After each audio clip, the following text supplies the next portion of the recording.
এত মন্দির তৈরি করে কোনো লাভ নেই, পারলে একটা মানুষ তৈরি হোক। আসলে হিন্দুদের এত মন্দিরের প্রয়োজন নেই। হিন্দুদের প্রত্যেকটা বাড়ি একটা করে মন্দির। হিন্দুদের প্রত্যেকটা বাড়িতে তার যত ছোটই ঘর হোক না কেন, খাটের পাশে কোনো একটা জায়গায়, ঘরের কোণে কোনো একটা জায়গায়, কিংবা কোনো জায়গা নেই, কোনো একটা উঁচু জায়গায় তারা দাঁড়িয়ে তার উপরে ভগবানকে প্রতিষ্ঠা করে, দেবতাদের প্রতিষ্ঠা করেন। তারা সেখানেই পুজো দেন, সেখানেই প্রার্থনা করেন, সেখানেই ধ্যান করেন। তাই বড় মন্দিরের থেকে যদি একটা মানুষ তৈরি হয়ে সমাজকে সেবা দিতে পারে, মানুষকে সেবা দিতে পারে, মানুষকে ভালোবাসতে পারে, তার থেকে বড় কিছু নেই। বর্তমান সময়ে মানুষের মধ্যে ধর্মচেতনা, আধ্যাত্মিকতা থাকুক বা না থাকুক, একটা করে মন্দির তৈরি করে সুনাম অর্জন করবার একটা প্রয়াস চলছে। অথচ দেখতে পাওয়া যায় সেই ছেলেটি তার বাবা মায়ের সঙ্গে ঠিক ভালো করে কথা বলে না। লাস্ট কবে আপনি আপনার মায়ের ঘরে গিয়ে বসেছিলেন, খেয়াল করে দেখুন তো। লাস্ট কবে আপনার খাওয়ার প্লেটটাকে, খাওয়ার রাজভোগটাকে কমিয়ে কোনো একটা পাগল বা কোনো একটা ভিখারিকে আপনার খাবারের ভাগ দিয়েছিলেন? পাড়ায় খোঁজ নিয়ে দেখেছেন কোন বৃদ্ধ মাটা খেতে পায় না, কার একটা ওষুধের জন্য অসহ্য যন্ত্রণায় ভুগছে? কোনোদিন খেয়াল করে দেখেছেন আপনার বাচ্চাটা যে খাবারটা খেতে চায় না, সেই খাবারটাকে পাওয়ার জন্য আপনার বাড়ি থেকে দুটো একটা বাড়ি পড়ে, কোনো একটা গলিতে, কোনো একটা ঝুপড়ি কুঁড়ের ভিতরে বাচ্চাটা কাঁদতে কাঁদতে থেমে গেছে? এত মন্দির কি হবে? একটা মানুষ যদি মন্দির না করে মানুষকে সেবা দিতে পারে, এর থেকে আর বড় পাওনার কি আছে?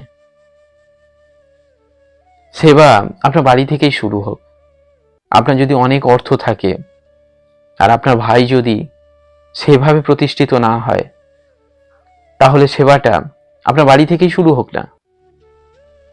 মায়ের পুরনো চশমাটা একদিকের কাঁচটা ঘষে গেছে, চশমার একটা কাঁচ বদলে দিন।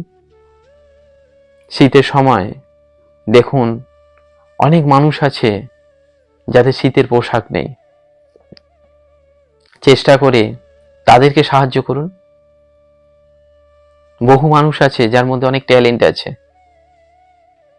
যার সেই ট্যালেন্টগুলো একটু অবলম্বন পেলে যারা প্রতিষ্ঠিত হবার অঙ্গীকার করে, তাদেরকে সাহায্য করে যদি তাদেরকে সেবা দেওয়া যায়, তাহলে মন্দিরের কি প্রয়োজন আছে? আসলে আমরা সেবা করতে চাই না, আসলে আমরা পূর্ণ কাজও করতে চাই না, আমরা লোক দেখাতে চাই। আমরা যখন অন্যায় করি তখন সবার আড়ালে করি, আর যখন পূর্ণ করি তখন লোক দেখিয়ে করি। তাই দেখবেন আধ্যাত্মিকতার জগতে যারাই প্রথমে আসছে, প্রথমেই তারা তাদের বেশভূষা চেঞ্জ করে নিচ্ছে। লোক দেখানোর দরকার আছে, জোরে জোরে চিৎকার করে গান গাইবে আমি কত বড় শিল্পী হয়েছি। শিল্পী নয়, মানুষ হওয়ার চেষ্টা করি আমরা।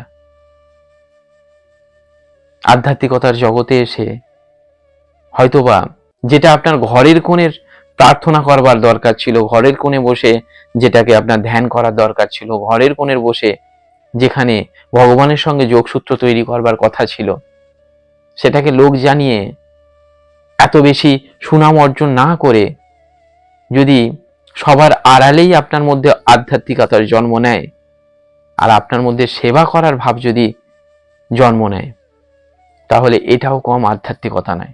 হ্যাঁ, ছোট মুখে হয়তো অনেক বড় কথা বলে ফেললাম। যদি আমার কথাগুলো যুক্তিসঙ্গত হয়, তাহলে আমার জন্য কিচ্ছু করতে হবে না। এই ভিডিওটিকে আপনার লাইফে কাজে লাগান। ধন্যবাদ।